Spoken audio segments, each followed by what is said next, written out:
Aquí está una trilladora Merlin CE de 1957.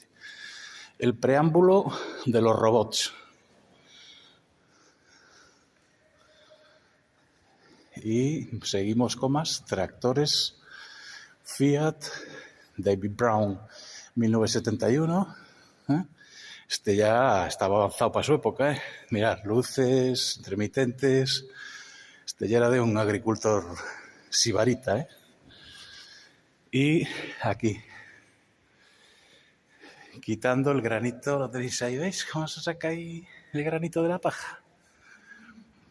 Y volvemos a el torpedo. ¡Torpedo! Chulísimo. Vamos a la época de Elvis Presley. 1928. Aquí tenéis los típicos coches de... ¿Qué os parece? De gángsters. ¿Cómo está España hoy en día?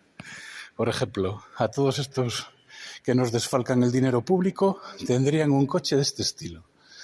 El típico coche de gángster. Ahí está. ¡Wow! ¡Oh, yeah! Rosengart. 1930.